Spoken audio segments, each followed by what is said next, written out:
Que a graça e a paz do nosso Senhor Jesus Cristo esteja com vocês, né? Vocês já foram muito abençoadas desde ontem, não? Eu tenho certeza. Eu estava vendo ontem pelo YouTube e fiquei maravilhada, né? Não podia vir, eu moro lá em Casa Caiada, então é uma distância. Mas para mim é um privilégio estar aqui com vocês, porque a gente sabe que Deus tem um plano tão tremendo para essa geração, para a sua, né? Esse tempo que nós estamos vivendo. Eu nasci num lar evangélico. Minha avó, ela sempre foi aquela avó muito... A memória afetiva que eu tenho é de uma casa, né, de uma avó que sentava à mesa conosco, que preparava uma mesa linda, né? Tanto que quando ela faleceu, ela deixou lá seus cristais, louças, né? E a gente ainda lembra dos momentos que a gente estava com ela. Então, eu vejo esse momento das famílias hoje tão urgente a gente resgatar o que nós perdemos nessa geração, né? Minha mãe, eu me converti num culto doméstico, porque também minha mãe, né, ela fazia mesa, nós sentávamos ali e não tinha essa história de correr, não. Se tinha que sair mais cedo, tinha que começar mais cedo, porque o tempo do Senhor era prioridade. E aí nós sentamos ali e mamãe fazia o culto doméstico. O culto com os filhos. E foi aos 5 anos, na idade da minha netinha, que está aqui, que eu entreguei minha vida a Jesus.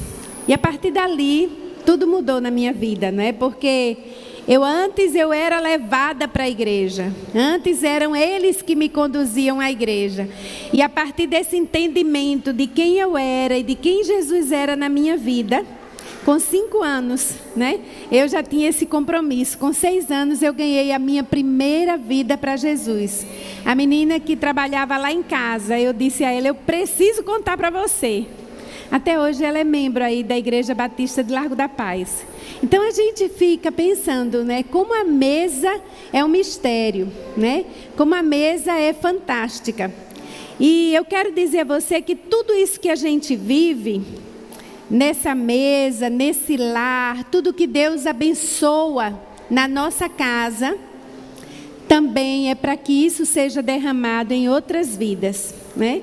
Eu vou colocar o óculos, porque senão eu não enxergo. E tem que ser na ponta do nariz, por enquanto. Eu fiz uma cirurgia, né? Umas 4 semanas atrás. Aí eu estou com dificuldade de leitura.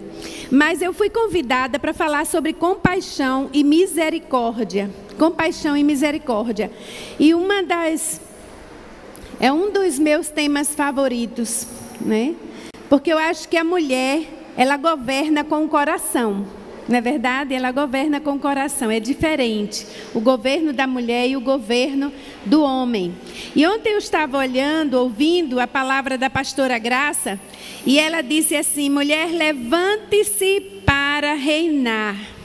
E ela disse, aqui tem 2 comandos, 2 chaves. 2 comandos, 2 chaves, levante-se para reinar. E grave isso. Deus nos fez com capacidade, com potencial, com habilidade para reinar. Eu, desde pequena aqui na igreja que eu frequentava, eu ouvia uma frase, sempre no Dia das Mães. E dizia assim, é a frase de Abraham Lincoln, que diz, a mão que embala o berço é a mão que governa o mundo. Quando eu me tornei jovem, né? Quando eu estava já jovem adulto, eu achava essa frase tão antiquada, porque eu já estava entrando naquela fase, né, dos questionamentos, né, e influenciada pelo mundo. A mão que embala o berço é a mão que governa o mundo, eu não entendia. Mas depois que eu comecei a ter filhos, depois que a gente começa a ter família, a gente começa a ver o potencial que existe numa criança, que ela é treinada para governar, para influenciar. Quando nós estamos no nosso lar, nós estamos preparando filhos para transformar este mundo, né? Então, a pastora Graça ontem falou sobre a responsabilidade que nós temos com a nossa família. E numa cultura como essa, né? De como fugimos dos propósitos de Deus, fugindo das posições que Deus deu a cada pessoa dentro do lar. E que devemos cumprir nosso papel de esposa e o homem de marido para não comprometer uma geração. Isso ficou marcado ontem no meu coração.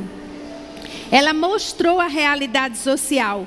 Maridos fracassados, esposas acomodadas, com filhos perdidos, sem direção e sem referência. Todos nós recebemos uma missão.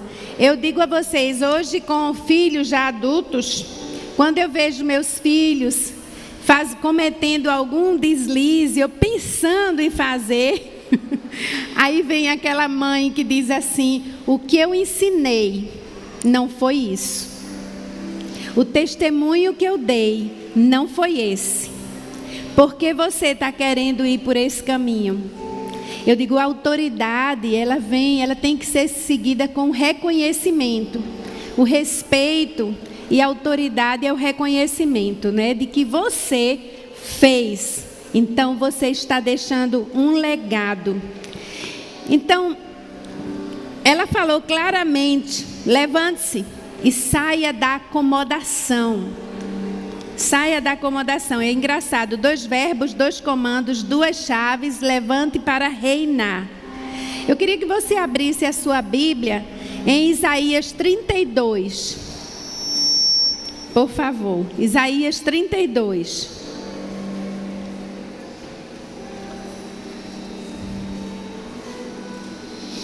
Nós vamos ler a partir do versículo 9. Esse texto, ele fala de uma mudança de perspectiva, né? Aqui Isaías, ele tem um costume de estar falando sobre a realidade, né? Ali o que estava acontecendo naquele tempo em Israel, mas logo Isaías começa a mostrar o resultado, quer dizer, a solução.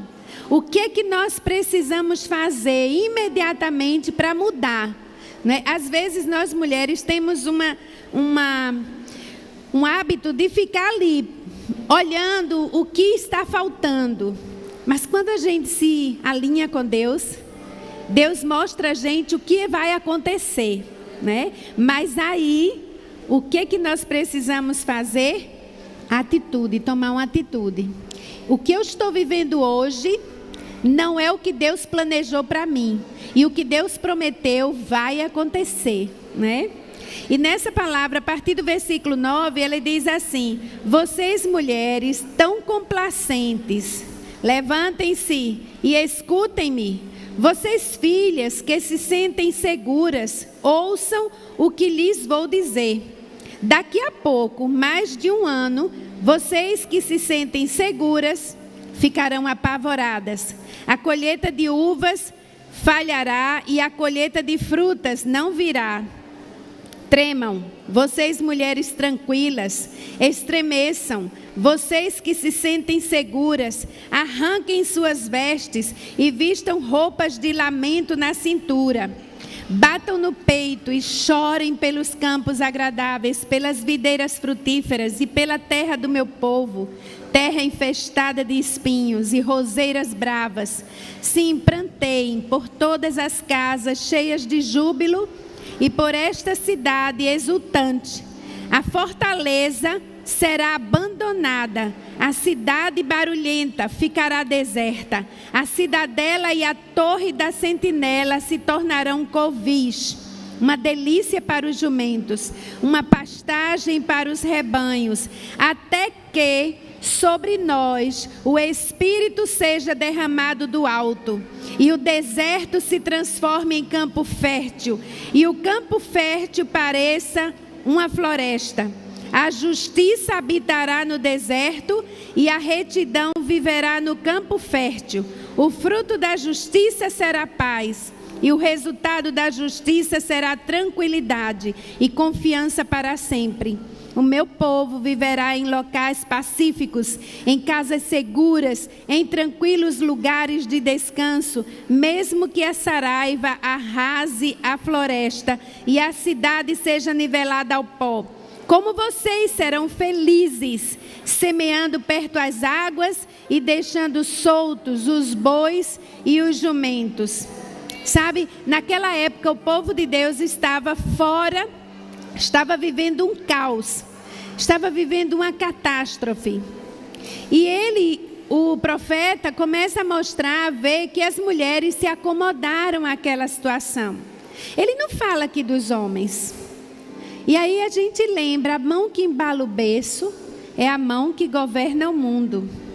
A mulher, ela tem um poder de governo tremendo, mas é um governo diferente do governo do homem. Nós precisamos assumir.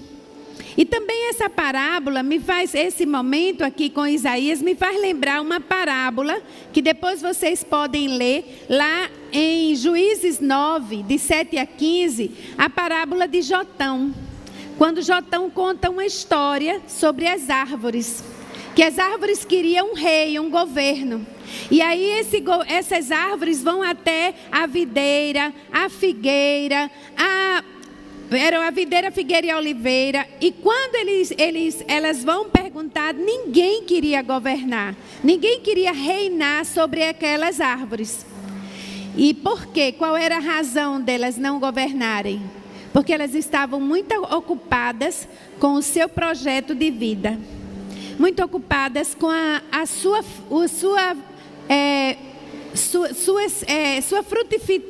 frutificação.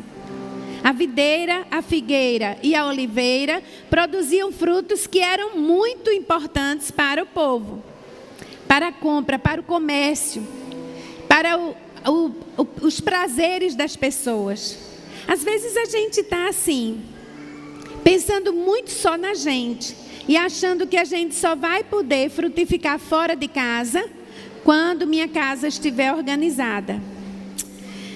Só que Deus, Ele é um Deus que é para ontem, sabe? Deus, Ele sempre trabalha com a gente para ontem. Ele não quer que a gente espere por um tempo. Ele quer que a gente comece quando Ele nos chama.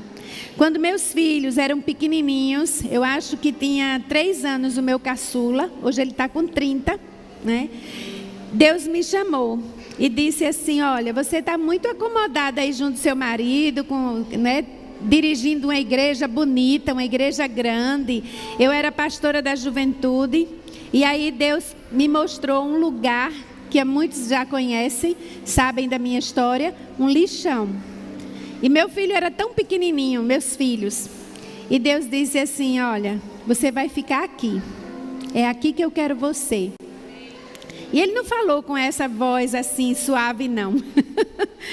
Ele é do tipo que Ele empurra você. E no final você vai entender o que eu quero dizer. Na hora que eu entrei lá, que eu olhei aquelas famílias morando embaixo de plásticos, de lonas plásticas, crianças brincando, mulheres com câncer terminal ali, e o fogo, porque o lixão ele é sempre combustão. E eu olhei e eu disse, Senhor, não vou ficar aqui não. Ele disse, tire logo a sandália dos pés, porque a terra que você pisa é terra santa. E na hora eu fiquei assim, eu digo, Senhor, eu tenho 3 filhos pequenos, eu tenho uma casa, uma igreja, que tenho que estar ao lado do meu marido. E aí chegou um bêbado, um homem embriagado, me entregou um anel e disse, olha pastora, embriagado, esse anel é um sinal entre você, Deus e esse lugar. E eu disse, pronto, caí de gaiato nessa história. Porque nessa hora eu sabia que Deus estava falando comigo. Ele não sabia a luta que eu estava passando, que eu estava vendo aquela realidade. Nenhuma igreja queria ficar ali, né? Tinha uma igreja presbiteriana que a proposta era dela, mas depois o pastor viajou, nem foi para esse evento. e eu comecei a ver que ali era onde Deus me colocou. E esse foi o texto que Deus me deu na hora. Foi Isaías 61 e mostrou através desse texto, né, que o que seria aquele lugar. Se você quiser, depois você dá uma olhadinha lá no YouTube e você vai ver como aquele lugar foi transformado. E neste mesmo contexto, eu quero falar hoje sobre a minha responsabilidade e a sua responsabilidade de impactar o Brasil nesta geração. Como mulheres que marcam uma geração com compaixão e misericórdia. Às vezes a gente pensa que quem vai mudar o Brasil é um prefeito, é um governador, é um presidente. Não é. A mudança sempre vem de dentro para fora. A mudança, a transformação vem da pessoa, vem das pessoas. Nós somos hoje, no Brasil, né, mais de 40 milhões de pessoas cristãs. Não era para esse Brasil ter a violência que nós temos hoje. Não era para ter hoje, eu acho que essa semana, ontem, nos jornais, o número de buscas de apreensão a pessoas que estão com pedofilia, que estão usando, não é, Núbia? Ontem, nos jornais, o número de pessoas que estão abusando das crianças, pornografia infantil, e a gente vê que a cultura virou de ponta cabeça, né?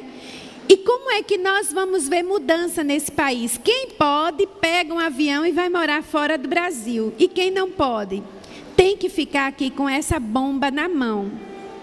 Nosso país, ele está doente. Muitas pessoas estão sofrendo. Muitas crianças estão morrendo. Essa semana eu fui falar no encontro de mulheres e depois sempre acontece isso. Quando eu termino, uma pessoa vem para mim e diz: pastor, ore por mim. Eu fui abusada sexualmente com 3 anos e até hoje, eu tenho 20 e poucos anos, eu ainda faço terapia. E as igrejas estão cheias assim, de pessoas travadas, pessoas infantis, sabe? Que permanecem ali, pensando nos seus problemas, girando em torno daquela situação, porque elas não conseguem se assumir como uma filha de Deus, como uma mulher que Deus chamou para marcar essa geração, para chegar na sua comunidade e as pessoas olharem para você aonde você mora, num prédio. Como é que as pessoas do prédio vê você? Como é que a sua rua lhe olha? Né? Como uma líder, como um exemplo. É uma pessoa que derrama compaixão, ou estamos travados nos nossos problemas, nas nossas histórias do passado? E esse país está assim, travado. A compaixão, então, ela é vista como uma motivação, não como uma emoção, mas uma atitude que orienta o comportamento humano. Como nós estamos gastando o nosso tempo? Como estamos usando nossos dons, nossas habilidades, nossos recursos? Eu olhava assim, meus filhos pequenos, esse que eu falei de 3 anos, hoje ele é casado, mora na Inglaterra, e ele estudava numa escola. Eu lembro que eu precisei falar com a diretora. E fui com ele estava acho que tinha 3 para 4 anos, e eu fui falar com a diretora da escola. E aí eu sentei ele no meu colo, era pequenininho, e a gente começou a conversar, esperando meu horário, né, de falar com a diretora. E aí, na hora que eu estava com ele ali, só conversando coisas triviais, de mãe e filho. Aí depois chega uma mulher com 2 filhos e diz assim: aonde é a sua igreja? Aí eu disse, eu não estava falando de igreja. Onde é a sua igreja? Eu disse, ali na praça. Aí, qual é o horário do culto? Eu disse, no domingo de manhã, 9 horas, e à noite, 7 horas. Eu vou lá. Quando ela chegou lá, eu estava ministrando na frente. Ela entrou com os 2 filhos assim, ficou lá na porta, paralisada. E aí depois ela nunca mais saiu da igreja. Aquele dia mesmo, no culto da noite, ela entregou sua vida a Jesus. Por quê? Porque a palavra de Deus nos diz que nós somos o perfume de Cristo. aonde você chegar, se você sabe que você é uma pessoa que Deus quer te usar em qualquer lugar, na fila do ônibus, sabe? Na fila do banco, esperando para falar com alguém, no médico, Deus quer que alguém se aproxime de você e dizer: o que é que você tem que eu quero? Sabe? Nós precisamos estar sempre transbordando. Sabe que a ciência, ela comprova a nossa capacidade de reinar? A ciência comprova a nossa capacidade de reinar. No laboratório de neurociência da Universidade do Colorado, nos Estados Unidos, eles estudaram as partes do cérebro de 66 pessoas.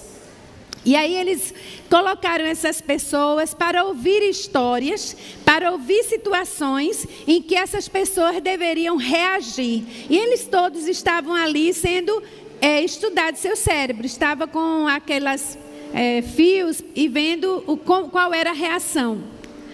Parte dessas pessoas, elas ficaram, uma parte do cérebro acendeu quando ela ouviu uma situação de catástrofe, de tragédia. E outras pessoas reagiram em outras áreas do cérebro. Significando que nós temos neurônios espelhos, né? Que quando a gente se expõe, é exposto a uma situação de sofrimento, nós podemos reagir ou com compaixão ou com frieza, indiferença.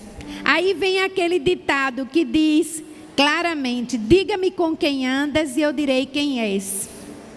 A compaixão e a ternura, a gente começa a vivenciar à medida que a gente anda com pessoas que têm compaixão. Nós somos a igreja do Senhor Jesus. A Bíblia diz que quando Jesus via as multidões, ele tinha compaixão. A igreja é o lugar onde as pessoas são estimuladas a andar como Jesus andou, a fazer o que Jesus fez, a olhar para o mundo e dizer e sentir o que as pessoas estão sofrendo. Deus nos criou com capacidade de dar atenção plena ao próximo que está sofrendo, de compartilhar nossa humanidade e de agir com gentileza. Os nossos neurônios espelhos também devem nos motivar para isso, né? Dar atenção plena ao próximo, de compartilhar nossa humanidade com o próximo e de agir com gentileza com o próximo. Quem é o nosso próximo? A parábola, do bom samaritano mostra claramente: o próximo é aquele que está mais necessitado. O próximo é aquele que está precisando que alguém pare por ele. O próximo é aquele que, quando nós vamos passando, nós não sabemos o seu nome, nós não sabemos a sua religião, nós não sabemos a sua história, mas nós estamos diante dele ali. Somos nós. Quando eu cheguei no lixão, os pastores que tinham me convidado para ir lá foram embora fazer mestrado na Inglaterra. E eu disse: essa batata quente caiu na minha mão. E Deus disse: então eu quero ver se você ama o seu próximo agora. É assim como Deus faz. A empatia, ela é definida como capacidade de se colocar no lugar do outro, de perceber o estado ou a condição de outra pessoa e assim desenvolver a habilidade de sentir a mesma emoção. A neurociência tem evidenciado que a empatia é, na verdade, uma combinação de atos conscientes e inconscientes do cérebro que depende do bom funcionamento de certas regiões para florescer. A compaixão é a capacidade de sofrer ao lado do outro, colocar-se na mesma posição, não olhar de um patamar mais elevado, mas ver-se igual. Quando eu comecei a caminhar no lixão, eu comecei a ouvir. Foi a primeira coisa que eu quis fazer, Deus me orientando. Eu fui buscar ajuda em pessoas, eu não sou assistente social. Eu fui procurar ajuda e Deus fazia: não, sou eu que vou te ensinar aqui. E aí eu não entendia por que Deus queria que eu fizesse, que eu ouvisse. Porque a gente vai aprendendo a ouvir o Senhor. E aí ele começou a dizer, senta com as pessoas e escuta. Eu não sei alguém aqui já foi a um lixão? Muito bem, glória a Deus. Lá tem aquelas baias, né, que eles pegam, eles fazem tem uns sacos que eles chamam bags, e ali está cheio de material que eles separam. Mas isso no meio, eles moram lá dentro. E aí eu sentava lá com eles. Sentava e ficava lá, eles catando e eu junto, né? E aí, o que aconteceu? Quando eu comecei a ouvir o que eles passavam, eu vi que o aborto era feito ali, no lixão. Tinha uma mãe de santo que fazia o aborto. E era assim que eles se resolviam lá dentro, sabe? As mulheres, elas só eram seguras se elas tivessem um marido. Então, tinha mulher que tinha 5 filhos de pais diferentes, porque se ela ficasse sozinha, ela corria risco. Então, era uma vida tão difícil. Tinha uma mãe de santo lá, que ela ficava lá sentada, toda arrumada e esperando para fazer os trabalhos dela. E aí eu fui passando e eu disse, eu posso conversar com a senhora? Então eu sentava lá e descobri que essa mulher tinha um cantor cristão e eu fui batista. Aí eu disse, vá buscar seu cantor. E ficava a pastora e uma mãe de santo cantando hinos do cantor cristão. E eu nunca senti a presença de Deus tão forte naquele lugar, sabe? Porque ali era como se eu estivesse dizendo a elas, eu sou igual a vocês. Eu estou aqui porque Deus ama vocês, sabe? E Deus começou a mostrar que quando a gente vai, aí Deus começa a transbordar em nós. As pessoas olhavam para mim e diziam, pastora, por que a senhora está aqui? Eu tinha 33 anos, hoje eu tenho 61. Passei lá 21 anos coordenando, estruturando uma igreja, né? 21 anos. Eu poderia estar, sabe onde? 2 vezes eu fui convidada para pastorear uma igreja em Londres. 2 vezes. Eu poderia ter ido a outro caminho. Mas a vontade de Deus é boa, é agradável e é perfeita e é a melhor. Londres não se compara ao lixão diante dos olhos do Senhor. Sabe? E aí a gente fica assim, sabe, por que eu tenho que andar segundo a minha vontade? Hoje, quando eu falo, ninguém pode negar o que eu falo, porque fui eu que senti lá na pele, eu vi, sabe? Então aí, muito bem, ele veio, gente, para tocar, ele vai ficar aqui juntinho de mim, tocando com ele, tá certo? Esse é meu neto, é Mateus, o meu caçulinha, né?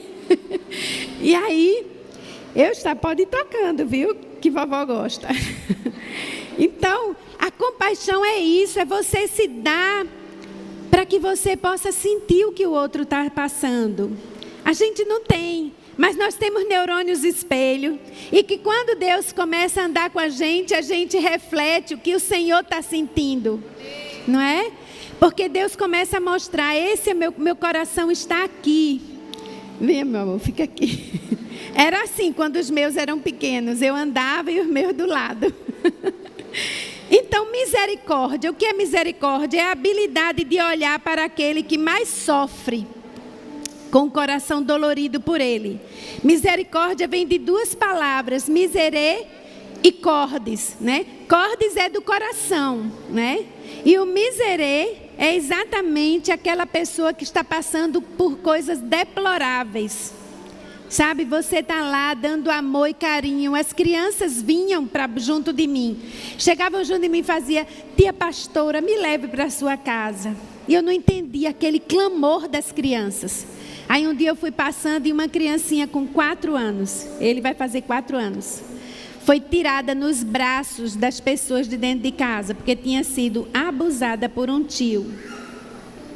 E eu fiquei tão angustiada naquela hora. Eu digo, Senhor, se eu não estivesse aqui, a vontade que eu tinha era de chegar com um ônibus e dizer assim, botar todas as crianças dentro e levar para o Ministério Público, que eu conhecia as meninas lá. Acho que na época quem era de lá era Núbia.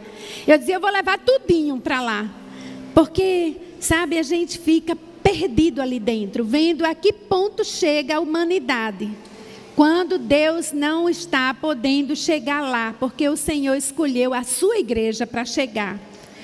E aí, se Deus já nos criou com essa capacidade de empatia, de compaixão, de misericórdia, sabemos que um dia Ele pedirá contas de tudo que Ele nos deu. Prestação de conta, gente. Às vezes eu olho para trás e eu digo, Senhor, eu fiz tão pouco. Eu me sinto como aquela lista de Schindler, sabe? Por mais que você faça, mas você sente que você não fez nada. Imagina quem está, não é, acomodado, como diz em Isaías 32, levantem mulheres acomodadas. E eu dou graças a Deus porque conferências como essas, elas são para isso mesmo, né? A Bíblia está cheia de textos mostrando que o Senhor, Ele é misericordioso. Com o misericordioso, tu te mostrarás misericordioso. 2 Samuel 22, 26, e aí vai. Todos os caminhos do Senhor são misericórdia e verdade para aqueles que guardam seu conserto e seus testemunhos. Faça um exercício, passe um tempo vendo as palavras que falam, né? Os textos que falam da misericórdia, do coração de Deus. E ele diz, Ele te mostrou, ó homem, o que é bom e o que o Senhor exige de vós, mas para fazer justamente, para amar a misericórdia e para andar humildemente com o vosso Deus. Miqueias 6:8. Bem-aventurados misericordiosos, porque eles alcançarão misericórdia. Quais são as desculpas que a gente apresenta? Como aquelas árvores. Ah, mas eu não tenho tempo. Eu conheci uma pessoa que disse assim, quando eu me aposentar, eu vou servir ao Senhor tempo integral. Aí quando ela se aposentou, teve problema no joelho, teve problema no pé, teve problema nisso, problema naquilo. Só vive médico, não é verdade? Deus quer a nossa juventude, não é verdade? Porque aí você vai, seus filhos veem o que você está fazendo. Eu peguei meus filhos pequenos, John, que é o pai desses, eu disse, vou fazer um cadastro. Ele, mãe, eu quero te ajudar. 7 anos ele tinha. E aí foi para o lixão comigo, sabe? Botei uma botinha nele e ele, mãe, tem esse aqui, tem esse aqui. E ele começou a me ajudar. E eu dizia, tenho que levar, porque eles precisam estar no ambiente, me diga com quem andas e direi quem és, né? Eles dois estavam lá em casa hoje de manhã. Eu disse, eu vou deixar você em casa porque eu tenho que pregar. Ah, não, vovó, eu tenho que ir, eu vou tocar.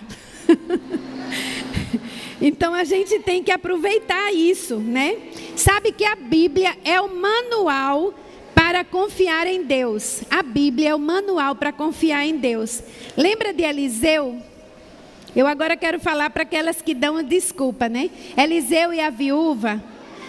Quanto mais ela derramava o azeite, mais as suas vasilhas enchiam. Não é verdade? Às vezes a gente diz assim, eu não tenho condições. Existe um mistério, sabe? Existe um mistério no dízimo, existe um mistério na oferta, existe um mistério em investir em pessoas, sabe? Quando a gente investe em pessoas, não importa o que a gente falta. Gente, há 2 anos atrás, eu tinha um dinheiro reservado para pagar o meu carro. Era R$600 na época. E aí eu disse assim, eu não vou. E eu trabalhando, porque eu agora que estou trabalhando na Visão Mundial. E aí eu disse, e eu vi uma situação que eu tinha que ajudar. Então eu peguei os R$600 e eu coloquei naquele, investi. E fiquei sem nada para pagar meu carro. Aí uma amiga minha disse assim, Simeia, deixei um presente para você. Mas a pessoa sabe que eu tenho carro, que eu tenho uma casa, que eu tenho condições, né? Mas só que eu estava sem nada. Quando eu abri o envelope, era R$600. Eu fiquei assim, eu digo, a gente escuta isso, né? Mas a gente pensa que não acontece com a gente, né? Mas eu lembrei logo, quem foi? Eu tinha que dar aquilo ali, eu tinha que ajudar. E Deus, Ele faz assim, é o manual da confiança, é a Bíblia. Então nós vemos aqui obediência, mais confiança, resultado, provisão. Provisão para o que você precisa e para aquele investimento que você precisa dar, sabe? Isso aí é fantástico. É muito mais fácil, agora eu vou dizer, é o privilégio de ser mulher. É muito mais fácil para uma mulher enlouquecer assim, tirar tudo que tem e dar, do que para o homem. Porque o homem é mais razão e a mulher é coração. Então, por isso que na Bíblia diz que eram as mulheres que cooperavam com o ministério de Jesus. Não é verdade? Porque elas sabiam a necessidade. Cuidado com esse copo, tá, amor? Fica aqui, ó. Então, ela sabia o que estava acontecendo ali, a necessidade, não é?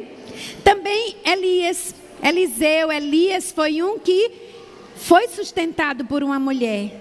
E uma mulher que não tinha. Elias podia ter escolhido uma mulher rica, mas ele escolheu aquela que só faltava um pouquinho de farinha para ela e o filho dela. E quanto mais ela fazia bolo, mais surgia farinha, não é? E assim é a nossa vida.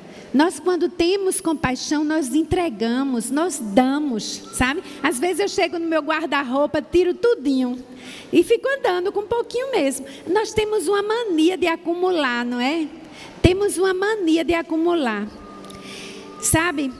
Jesus, ele fez uma declaração, e assim eu quero terminar, estou concluindo. Ele fez uma declaração e ele disse assim: quando ele voltar, ele vai reunir todo mundo. E aí lá ele diz assim, Mateus 25, a partir do 35. Porque tive fome e me deste comida. Tive sede e tu me deste de beber. Eu era um estranho e você me levou. Estava nu e vós me vestiste. Eu estava doente e você me visitou. Eu estava na prisão e vocês vieram a mim. Então os justos lhe responderão dizendo: Senhor, quando te vimos com fome e te alimentamos, ou com sede e te damos de beber? Quando te vimos um estranho e te levamos, ou te vestimos? Ou quando te vimos doente ou na prisão e viemos a ti? O rei responderá e lhes dirá: em verdade vos digo que quando fizeste a um destes meus pequeninos irmãos, você fez comigo. Em verdade vos digo que por não terdes feito a um dos mais pequeninos, não fizestes a mim. Então, quando nós estamos exercendo, sendo vasos que transbordam bênçãos para outras pessoas, para o nosso próximo, para aqueles que precisam de nós, nós estamos fazendo para Jesus. Estou terminando. Minhas queridas irmãs, Deus nos criou com capacidade e responsabilidade para reinar em nossa geração.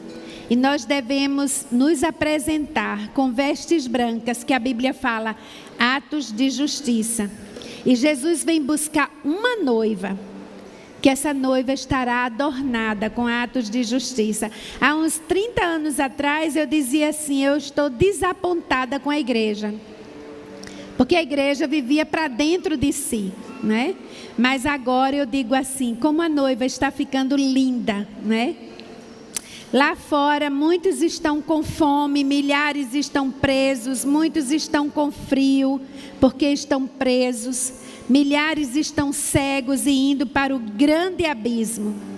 E eu digo a você, às vezes, há um tempo atrás, quando uma pessoa no presídio ligava para mim, aí as pessoas olhavam assim: você está recebendo uma ligação do presídio?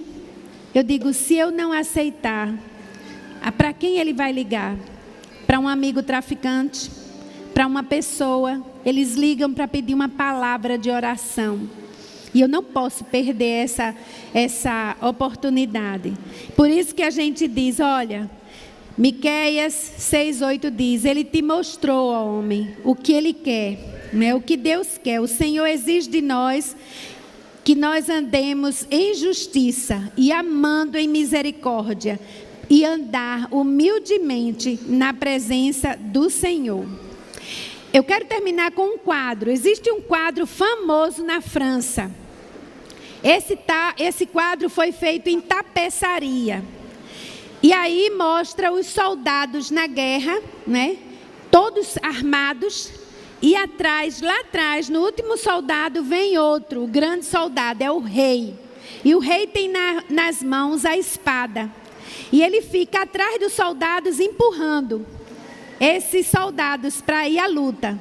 E sabe qual é o nome do quadro? O rei consola o seu povo. Esse é o quadro que foi pintado, que foi bordado para representar o Espírito Santo, o Consolador. Às vezes a gente diz assim, o Espírito Santo é aquele Consolador que vai nos abraçar, que vai nos dar o nosso colo. Ele vai fazer isso, viu? Mas depois ele pega a espadinha dele e vai atrás dos seus soldados, sabe? E dizendo assim, avante, a guerra já está vencida. E atrás da gente, com essa espada, nos consolando. Então, mulher, levante-se e reine sobre todos os problemas impossíveis que estão sobre sua casa, mas também que estão em nossa nação. Nosso rei está agindo através da noiva. Ele é o consolador. Se fazemos parte deste reino, somos soldados. Somos construtores, somos atletas e o nosso alvo é reinar com o nosso rei. A vitória está garantida e a provisão vem dele. É um privilégio estar falando hoje, né, depois de tantas experiências, e agora continuo com mais experiências, porque isso não parte. E eu queria agora orar com você. Você que está aí, talvez você começou um trabalho e até hoje Deus cobra de você. Eu te coloquei ali, você se desviou desse momento, né? São coisas inacabadas. São pessoas que foram travadas. Quem quer que você fique travado? É o diabo, é o inimigo. Porque Deus, Ele te deu capacidade para você ir lá e reinar naquele lugar. Uma vez eu estava falando no Diante do Trono em Belo Horizonte. E na hora da oração, muitas mulheres vieram pedir oração. A pastora Zenete, né, naquela hora disse, pastora, tem que orar. Mas eu vi coisas assim terríveis, mulheres com dores. E eu pensava que os problemas que elas estavam sentindo eram delas. E aí depois nós oramos, ungimos com óleo, e depois eu falei novamente no Diante do Trono de Natal. E aí essas mulheres foram em cima de mim. Pastora, o meu pastor comprou uma casa e agora o trabalho de população de rua tem uma casa que está recuperando esse pessoal. Aí o outro, pastora, mandaram um recurso e eu estou lá trabalhando com os índios. E agora nós temos lá uma base. E cada uma que contasse a história. E elas vieram testemunhar do poder de Deus, sabe? Porque Deus quer reinar através de você. Ele não te chamou para ficar só no seu mundinho, mas Ele chamou você para onde você está, você frutificar. Eu louvo a Deus pelos profissionais que entregam parte do seu trabalho para alcançar os próximos que não podem pagar uma consulta, que não podem pagar uma consultoria de advogados. Essas pessoas estão reinando e transformando essa nação. Eu queria orar, queria que você ficasse de pé. Você que quer que Deus te use, que você reine em compaixão, né? Em ternura, né? Sabendo que Deus está do teu lado. Seja ousada. Não pense nas desculpas, porque Ele quer que você mais tarde mostre às pessoas o quanto Deus está te usando. Ele não chama a pessoa que tem, Ele não chama a pessoa que sabe, Ele não chama a pessoa que pode, porque a glória é para Ele. Eu poderia ter ido com todos os recursos, mas Deus, Ele quis dizer assim, olha, eu estou mandando isso aqui. E eu ficava só assim olhando, sabe? Eu não tinha nem como escrever projetos, eu não sabia. Mas chegava alguém e dizia assim, pastora, a senhora quer um templo? Eu disse, claro, eu vou mandar um pré-moldado dos Estados Unidos. Pastora, você quer um escritório? Eu vou comprar uma casinha aqui. E era assim, eles que identificavam as nossas necessidades. Né? Chegou um grupo de estudantes do São Luís, ex-estudantes. Pastora, qual é a sua maior necessidade? Água. Nós paramos as aulas aqui porque não tem água. Eles construíram uma cisterna. com 40 mil litros. Eu não toquei num tostão, porque não é minha obra, é dele. Ele só quer que você seja testemunha. Ore agora, vamos orar. Põe a mão no teu coração. Deus te chamou, você não nasceu nesse século, nessa turbulência que nós vemos hoje no mundo, para que você ficasse trancada com medo, né? Que você começasse a sentir que seus planos estão frustrados. Não, não, não, não. Deus te chamou para uma guerra, mas uma guerra que já foi vencida. Pai, eu quero colocar cada mulher que o Senhor já chamou, que o Senhor já mostrou para ela, que o Senhor tem um lugar separado, que só ela pode reinar, só ela pode fazer aquele lugar ser transformado, só ela pode administrar essas situações. O Senhor conhece cada coração. Então eu peço em nome de Jesus, que ela se sinta agora, Senhor, renovada. Que ela possa ver que o Senhor não a trouxe a esse encontro para que ela voltasse do mesmo jeito. Mas ela veio aqui para ser uma pessoa ungida, capacitada e enviada. Abençoa, Senhor, o seu lar, sua mente. Senhor, abençoa toda a sua vida, para que ela possa sentir-se constrangida com o teu amor e possa derramar em outras pessoas aquilo que ela recebeu de graça, ela possa dar de graça. Assim nós oramos em nome de Jesus. Amém. Deus abençoe vocês. Amém.